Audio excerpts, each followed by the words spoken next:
Magandang umaga po sa ating lahat, mga kapatid. Magandang umaga po, Father. Araw ng Huwebes sa ika-32 linggo sa karaniwang panahon. Kaharian ng Diyos. Yan yung gustong malaman ng mga Pariseo.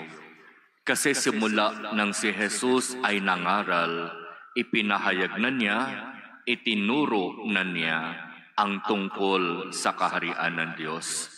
Kung saan sinasabi niya, ang buhay sa mundong ito ay panandalian lamang. Ang tunay na buhay ay nandoroon sa kabila, sa kaharian ng Diyos. Kaya habang nandirito sa mundong ito, gawin ninyo kung ano ang mabuti, kung ano ang dapat, upang kapag kayo'y humarap sa Diyos, matagpuan kayong karapat-dapat at kayo ay papasukin sa kanyang kaharian sa langit. Sa mga pangangaral na ito, naging curious ang mga Pariseo. Kaya nga ang kanilang tanong, kailan po ba itatatag ang kaharian ng Diyos? Kailan po ba ito magsisimula? At malinaw ang naging sagot ng ating Panginoon.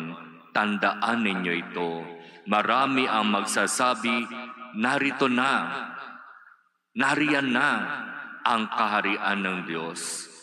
Maraming magsasabi, nagsisimula na.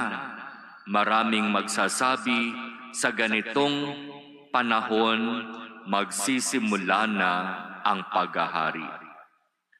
At ang sabi ng ating Panginoon, kapag marami kayong naririnig na nagsasabi ng ganyang mga salita, huwag kayong maniwala. Walang nakakaalam sa kung kailan ito magsisimula. Pero sinabi rin ng ating Panginoon, sa puso ng isang taong nananalig sa Diyos, masasabi natin, nagsisimula na ang paghahari ng Diyos. Bakit? Sapagkat ang paghahari ng Diyos ay paghahari ng pag-ibig, paghahari ng kababaang loob, paghahari ng pagsunod sa kalooban ng Diyos.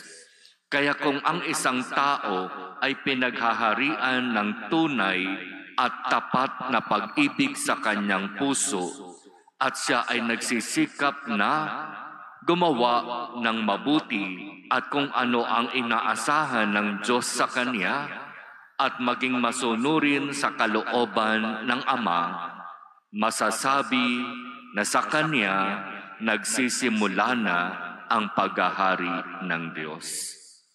Kaya nga, malinaw ang turo ng ating Panginoon.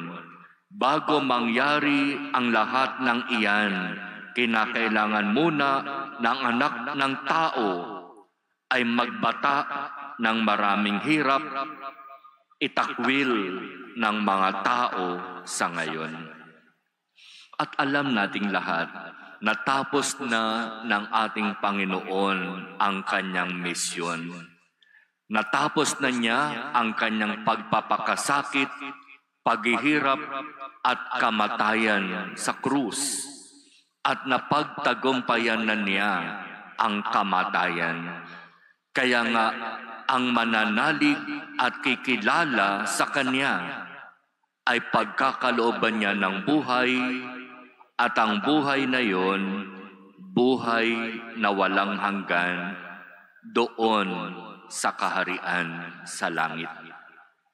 Kaya napaka-importante mga kapatid na kilalanin natin, mahalin at sundan si Jesus, sapagkat siya lamang ang daan patungo sa Ama.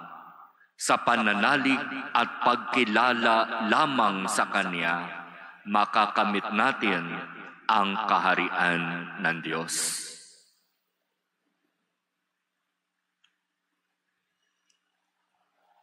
Amen.